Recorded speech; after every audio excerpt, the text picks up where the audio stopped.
Hey, lovely women, welcome to another interview within the podcast The Queendom, Women Uplifting Women.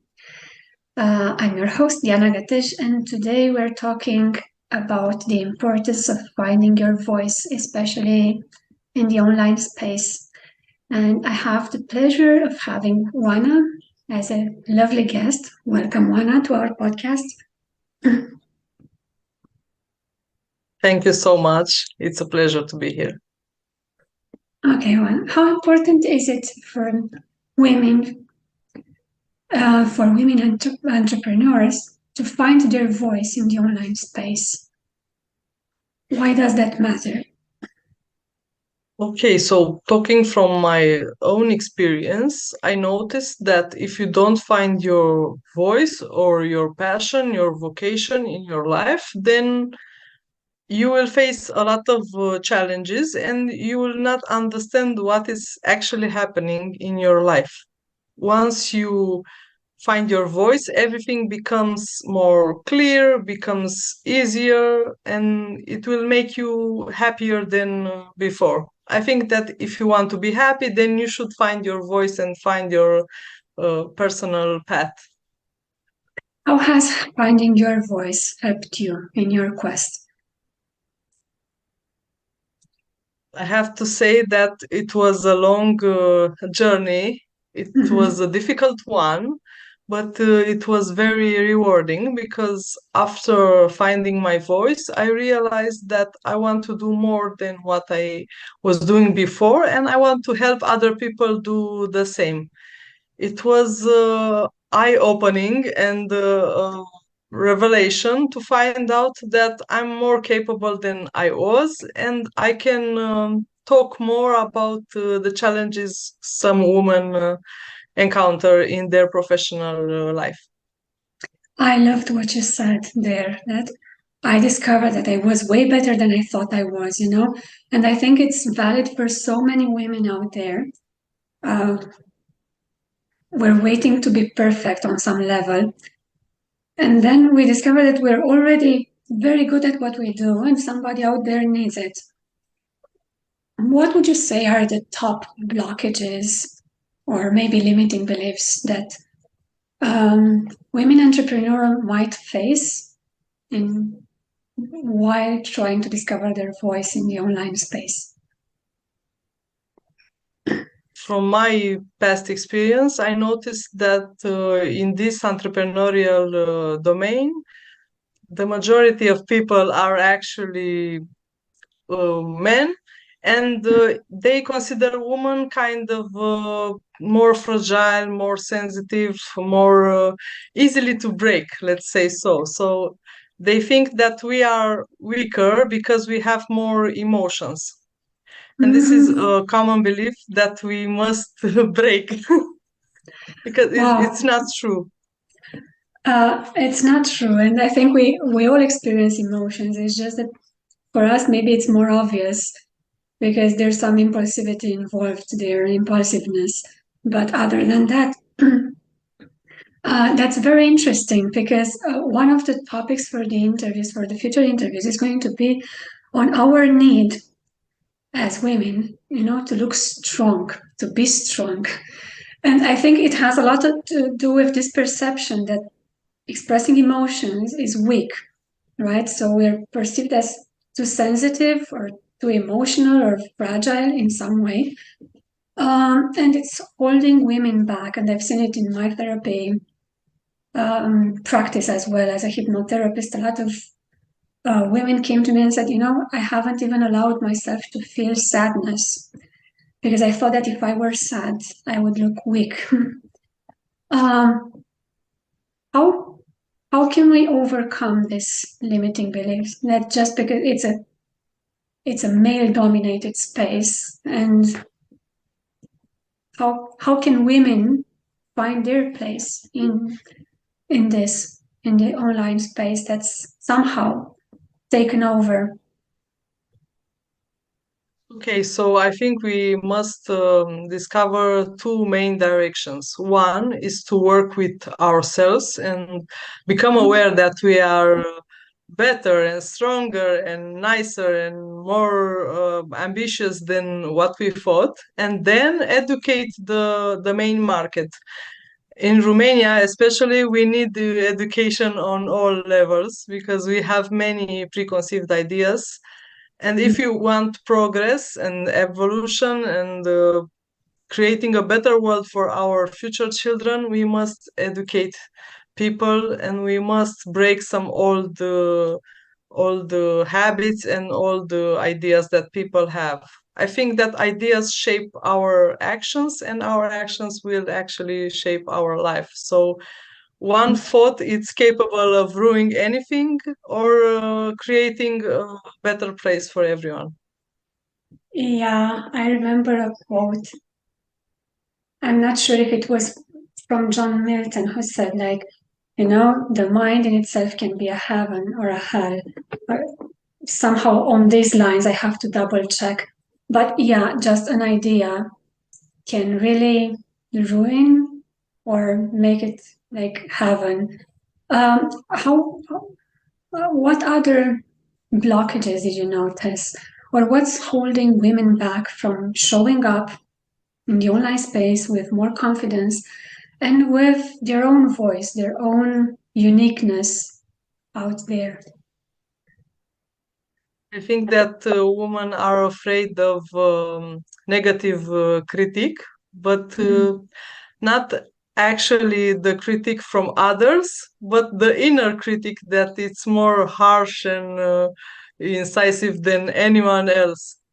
I think that we're not very collaborators or we're not working together as women. We don't empower one to each other as much as people do outside our country. I think that we can change something here and create some good stuff together. If you are alone, then maybe when you have bad days, you will crack, you will break, and you will make a pause. You will even reconsider your life. But if you have at least one friend, one collaborator that is very positive, that is very uplifting, then you can face every challenge with a small smile on your face. Wow, I love that. Our first two interviews for the podcast were around the power and the importance of having a community for women in which, okay, there's that space for growth, for development, for sharing, for mutual values. And I think that's amazing. Um, Speaking of the inner critic, that is indeed the strongest way. Okay, we tend to be the harshest on ourselves with judgment and criticism and everything else. What can we do to quiet down a little bit that inner critic? How did you do it? First Because step, I'm sure you had to overcome it as well. yeah, I had many negative voices in my mind telling me that I'm not good enough and that people will not love the work I will put there. But I started by reducing those voices with self acceptance, accepting myself exactly how I am. This is what I am, this is what I look, and this is what I can offer you. If you're glad, then I'm glad too. If you're not, we're not good together. It's okay. We part ways and everything is okay. It's good to accept a no without thinking that it's about you. No, it's just a miss. I don't know how to say. We're not a good Misconception. one for each Yeah. other. Yeah. Okay. Yeah, I love that. I'm gonna write it actually because I think there's going to be a great interview topic on self-acceptance. We hear so much talk around self-love and self-care, and we forget a lot of times that that starts with self-acceptance first of all, meaning also healing everything there is to heal, and then we can speak about real self-care and self-love. I love this. I absolutely love what you said. Like, I started to quiet down those voices with self acceptance. I know you're guiding um, entrepreneurs to find their voice online. And what's the change at the end? Because we've talked a bit about blockages and about what's holding women back from owning their voice and owning their worth online. What's the change at the end? For example, when you guide women to find their voice and to show up, as you said, as I am, this is me, and this is what I can show you and what I can offer you. And this is what working together will look like. What's that change? Because I'm sure that it's full of satisfaction from when they come full of fear and blockages, where it's, at the end of a course or of working with you, and when they can finally show up as themselves without holding back or second guessing themselves. I think that I can use a metaphor here, and I can say if before people were behind the curtains and looking at the people in the room, then they went up to the scene with a big smile on their face and saying, "This is me, this is what I can do, like me or not, I'm waiting for your feedback." But showing off and becoming more visible, it's a big step for someone that has been anxious and introverted for a long time of his or her life. It sounds simple, but it's not. It takes a lot of courage and ambition and motivation and even inspiration to go there and to feel maybe vulnerable, but being able to calm down the emotions and the negative critic and saying, "I'm here, everything, it's okay, I'm trying something new, it will become easier. And let's feel some enthusiasm, not fear or anxiety." This is all in a few words. Yeah, I love it. In a previous interview with Georgiana, we talked about, the um, the courage to be there and to show up for yourself exactly the way you are without the need to be perfect. So, how what would you say would be one or two things that women entrepreneurs could implement starting today in order to find that confidence to show up and be vulnerable, but be there, ready to serve? Because I remember, for example, in the conversation that I mentioned with Georgiana Agitze, we were talking about this. And one thing that can help is remembering it's not just about you, because probably you're there with your voice in the online space because you want to do something better or greater for someone else too, not just for you. So remembering that actually you owning your voice inspires others to own their voice, and you're actually helping people. So when you remember it's not just about you, I think it's easier, right? So what would you say that women can start to implement, one or two things today that would help them be more at ease being themselves in the online space and being present? I will say something that I used myself a couple of months ago. I started with positive affirmations in the mirror. So I started accepting my face because I didn't like some stuff I had. And then I was thinking about how people will see me.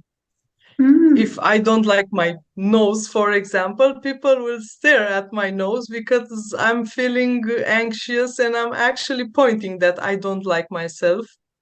And then I started practicing public speaking in short live videos, but private, only for myself. I started filming myself so I can see what mimics I use, what emotions I transmit, and the tone of my voice. So you can do something for yourself before going to big networking spaces or do some major public speaking events. It's good to start with being courageous in front of yourself and giving you a high five in the mirror, as Mel Robbins always says.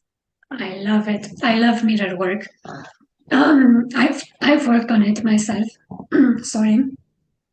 There are some affirmations from Louise Hay that I love. So for those out there, those of you who are open, you can write your own affirmations. Louise Hay, the author of You Can Heal Your Life, um, and the author of many cards. I have some cards and I have no idea where they are with affirmations.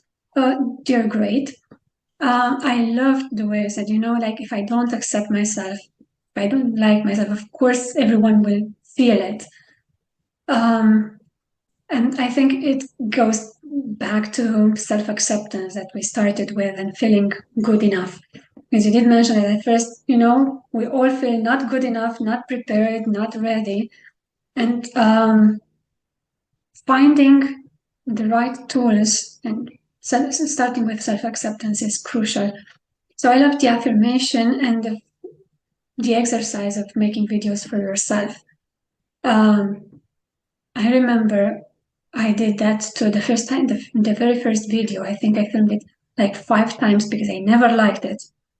And in the end, I ended up releasing the very first version because I said, okay, I'm nervous. It's obvious that I'm nervous, but people who will watch will probably watch it because there's something in it that they can use. And if not, then that's it. You don't have to be liked by everyone. And I think this is the scariest thing, that we're trying to be liked by everyone. And that's why every tiny feedback or criticism feels like a tragedy. How how would you recommend, or what would you say? How can we not take criticism that personally when we get, let's say, negative feedback? It was a tough lesson for myself too, because I was Mhm. very scared of these negative things, because I always thought that the other person was telling the truth, not telling her own opinion. So now I'm thinking, okay, this is my bubble around me, Mhm. and this is my life. This is how I see myself. Whatever they say, I judge it and I say, okay, this is not me. This is only their reflection on what they see in my life or about my life. It's only about them. And if they want to believe that, okay, it's okay. We don't have to have good relationships with everyone. You can't be right fit with half of the planet just because they're men, for example. It's only one or two, or I don't know, maybe 10, but you have to make choices every time, and we have to be aware that if you're getting a no as an answer, it leaves you space for a big yes, so you should be happy. I love it. I think there are two golden nuggets there that you've just said. One, remember, it's just an opinion and not the truth. I think that's huge because we take other people's reflections or perceptions or projections as truth, and of course, it cripples self-confidence. And the other one was like, you said something at the end that I'm going to ask you to repeat because it was absolutely amazing and I want you to say it again. Okay, so a big no, it's actually it leaves space for a big yes. Yeah, I love that. Okay. I love it because, again, we take no's and somebody declining an offer or something that we have as a huge personal thing. Like I was rejected and not the service that I'm offering or the product or whatever I'm doing. It's like they rejected me as a human being, as a woman or as a man, for because it happens to them too to feel rejection, by the way. But yeah, I loved it. Leave whatever no you're getting. It's a huge space for a huge yes. Okay, I absolutely love this conversation. I think we can go on for ages. But for those of you who would like to know more about wonderful Oana here, Oana, where can people find you? And what exactly can you help them with even further than what they've heard so far? Okay, so I'm reachable on the website www.oanapauna.ro, or on Facebook. I have a page called Oana Pãuna, creative content writer. If someone wants, they can even get on Instagram with the same oanapauna.ro and they will find me. I'm a content writer. I'm offering also social media services. And for 1 year that I'm very proud of, I went outside my fears, outside my comfort zone, and started training in content writing and finding your passion. I love it. Congratulations. Thank you. I love it when you have real people in front of you who've gone through fear, who've gone through anxiety and doubts and second guessing. But okay, I started doing this and I've been doing it for a whole year. What would you say is your biggest win from this year since you started training in content writing? I think my biggest reward, let's say, Mhm. it's the very feedback I get that's positive and it's saying, "Oh my God, you evolved so much. You are offering so many Mhm. practical stuff, and don't be shy, don't be introverted. You're very good at this. You're natural." This word Mhm. natural, it comes in contradiction with anxious, scared, and fearful and doubtful. Yeah. Wow, that's amazing. And we all love this feedback. I remember one of the clients I worked with said, like, I don't know what you've done to me, but if I use the word magic, it's going to sound far-fetched. And it's like, no, I use it all the time because I love what I do. And it's okay to experience that magic. And at first, I remember I was I wasn't scared of what I was doing, and that is switching to hypnotherapy, because I knew I was really good at it and I saw it working on myself, first of all. But I was a bit afraid that, I had all these years of teaching experience and now very little experience being a hypnotherapist when I first started, like over 2 years ago. And we make that mistake of counterbalancing, okay? 15 years of teaching or 14 years of teaching versus a few months of being a hypnotherapist. It seems like I'm not experienced at all, even though I knew I was really good and I had amazing results. So, yeah, I would love for all of you out there to remember, no matter how long you've been doing it, just as Bob Proctor said, I'm always going to quote him on this and on many other things, probably. Just make sure you do the best you can, okay, every day, because it's going to be amazing and somebody is going to benefit a lot from it. And yeah, those feedback really helped. One of my most recent clients said, I think my life will be from now on before meeting Diana and after meeting her. And that, of course, my ego got really soared to the sky through the roof, went through the roof. And then that was also, after this came that thing that got me thinking, I feel so blessed that I have found you. And normally my ego would have exploded by then, but I remembered, oh, okay, there are so many other people who haven't found me. Why? Because I'm still hiding. Speaking of the online space, right? And of being present and owning your voice. So I realized that, okay, I'm still hiding. Why am I hiding and not putting myself fully out there? Because deep down, there was still that tiny version of me who was still afraid of rejection. So for those of you out there, by the way, it happens to everyone. I would recommend just to own your voice, own your worth. You don't have to be perfect. And practice everything Juana said. I think it's amazing making short videos for yourself and remember that every no, it's a space for a huge yes.